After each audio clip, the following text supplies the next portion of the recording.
ሰላም ሰላም እንዴት ናችሁ? ዛሬ ደግሞ የተመጣጠነ ምግብና ነፍሰ ጡር ሴቶች የሚለውን አያይዘን የምናይ ይሆናል። አስፈላጊነቱንም ምን ምን መመገብ ይኖርባታል የሚለውን የምናይ ይሆናል ማለት ነው። አብራችሁን ቆዩ። ምን ምን መመገብ ይኖርባታል ከማለታችን በፊት ምንድነው አስፈላጊነቱ የሚለውን የምናይ ይሆናል ማለት ነው። የተመጣጠነ ምግብ አንደኛ የምናመጣው አዲስ ህይወት ነው የምንፈጥረው እዚህ ምድር ላይ። ስለዚህ ከተጨማሪ ካሎሪ በተጨማሪ ተጨማሪ ንጥረ ነገር ያስፈልገዋል ማለት ነው። ምክንያቱም የልጁን እድገት ያፋጥንልናል። በተጨማሪም ደግሞ የተመጣጠነ ምግብ ለህፃኑ መሰረታዊ ነገር ነው ማለት ነው። ዝቅተኛ የሆነ ክብደት ያለው ልጅ እንዳንወልድ ይረዳናል ማለት ነው። ከወሊድ ጋር ተያይዞ የሚመጡ የተለያዩ አይነት ጉድለቶች አሉ፣ እነሱንም ይከላከልልናል ማለት ነው። ሌላኛው ደግሞ ለእናትየዋ ጤና በጣም ወሳኝና አስተማማኝ ነው ማለት ነው የተመጣጠነ ምግብ መመገብ። ምክንያቱም ከእርግዝና ጋር ተያይዞ የሚመጡ የተለያዩ ጉዳዮች አሉ። በእርግዝና ጊዜ የሚከሰት ስኳር አለ፣ በእርግዝና ጊዜ በጣም ክብደት መጨመር አለ፣ ከበቂ በታች ክብደት መጨመር አለ። ስለዚህ ከነዚህ ጉዳዮች አንጻር የተመጣጠነ ምግብን መመገብ ለእናትየዋ ሆነ ለጽንሱ በጣም አስፈላጊ ነው ማለት ነው።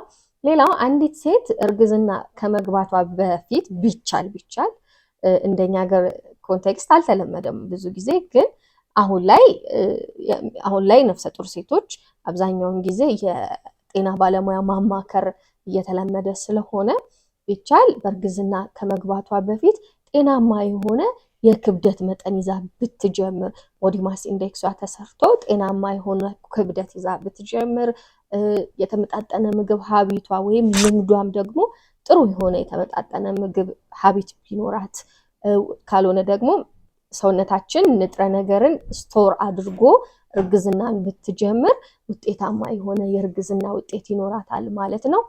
ምን ምን እንመገብ የሚለውን የምናይ ይሆናል። ቁልፍ ንጥረ ነገሮችን እናያለን። የመጀመሪያውና ቦዲ ቢልዲንግ ብሎክ ተብለው የሚጠሩት ፕሮቲን ነው ማለት ነው። ፕሮቲንን ከዶሮ፣ ከአሳ፣ ከእንቁላል፣ ከባቄላ፣ ከተለያዩ የምግብ ተዋጽኦች የምናገኘው ይሆናል ማለት ነው። ለልጁ ቲሹና የአእምሮ እድገት በጣም ወሳኝ ንጥረ ነገር ነው ማለት ነው። አንዲት ነፍሰ ጡር ሴት ከ70 እስከ 100 ግራም በአማካኝ በቀን እንድትወስድ ይመከራል ማለት ነው ፕሮቲን። ሌላኛው ንጥረ ነገር ካርቦሃይድሬት ነው። ካርቦሃይድሬት ደግሞ ከእህል ዘሮች፣ ከሩዝ፣ ከፓስታ፣ ከአጃ፣ ከመኮሮኒ፣ ከዳቦ፣ ከድንች የመሳሰሉት የምግብ ዘሮች የምናገኘው ይሆናል ማለት ነው።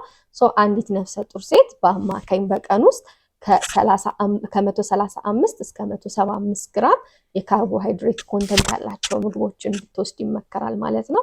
እነዚህ የካርቦሃይድሬት ኮንተንት ያላቸው ምግቦች ከኃይልና ሙቀት በተጨማሪ በውስጣቸው በፋይበር የበለጸጉ ስለሆኑ ድርቀትን ከመከላከል አንጻር በጣም ጠቀሜታ አላቸው ማለት ነው። ሌላኛው ጤናማ ስብ የምንለው ወይም ፋት የምንለው ሲሆን እነዚህም ደግሞ በዋነኝነት ከአሳ እና ከለውዝ ምግቦች የምናገኛቸው ይሆናል ማለት ነው። በጣም ለህፃኑ አእምሮ እድገት እና ለአይን እድገት በጣም ወሳኝ ንጥረ ነገሮች ናቸው ማለት ነው። በውስጣቸው ኦሜጋ 3 የምንለው ንጥረ ነገር በብዛት ይይዛሉ ማለት ነው። እነዚህ ነገሮችም መመገብ ይኖርብናል በእርግዝና ጊዜ ማለት ነው። ሌላኛው ወሳኝ ንጥረ ነገር ደግሞ የአትክልትና ፍራፍሬ ናቸው። ለጽንሱ እድገት እና ለእናትየዋም ደግሞ የበሽታ መከላከል አቅምን ከመገንባት አንስቶ ስናያቸው በጣም ወሳኝ ሚና አላቸው ማለት ነው። ከአትክልትና ፍራፍሬ ከሆድ ድርቀትን ከመከላከል በተጨማሪ ደግሞ ውስጣቸው ቫይታሚን ኤ፣ ቫይታሚን ሲ፣ ፎሌት፣ አይረን የመሳሰሉ ነገሮችን በውስጣቸው ስለሚይዙ በጣም ጠቃሚ ንጥረ ነገሮች ናቸው ማለት ነው።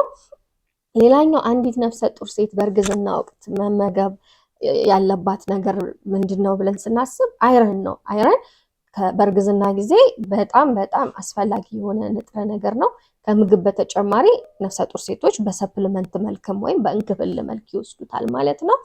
አይረንን ከጉበት፣ ከቀይ ስጋ፣ ከአሳ፣ ከዘቢብ፣ ምስር፣ ባቄላ፣ አተር የመሳሰሉ ወይም አረንጓዴ ቅጠል ያላቸው አትክልቶች እና ፍራፍሬዎች ከነዚህ አይረንን ማግኘት ይኖርብናል ማለት ነው። ከዚህም በተጨማሪ ለጽንሱ በቂ የሆነ ኦክሲጅንን አቅርቦት ሰፖርት ለማድረግ ሲባል ለእናትየዋም በሰፕሊመንት መልክም እንወስደዋለን በክትትላችን ወቅት ማለት ነው።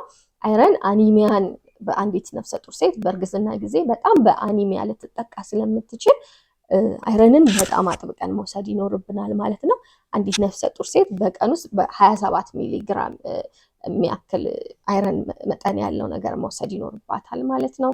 ሌላኛው በእርግዝና ጊዜ አስፈላጊ ንጥረ ነገር ካልሽየም እና ቫይታሚን ዲ ነው። ካልሽየምን ከወተት ተዋጽኦዎች፣ ከእርጎ፣ ከአይብ የመሳሰሉት ነገሮች እናገኘዋለን ማለት ነው። ለልጁ ጥርስና ለቦን ፎርሜሽን በጣም አስፈላጊ ንጥረ ነገሮች ናቸው ማለት ነው። ከነዚህ ምግቦች በተጨማሪ አረንጓዴ ቅጠል ካላቸው አትክልትና ፍራፍሬ እናገኘዋለን። እንደ ብሮኮሊ፣ ስፒናች የመሳሰሉ አትክልቶችን መመገብ ይኖርብናል ማለት ነው። እነዚህ ጥሩ የካልሽየም ምንጮች ናቸው ከምንላቸው የምግብ ዘሮች ውስጥ ነው።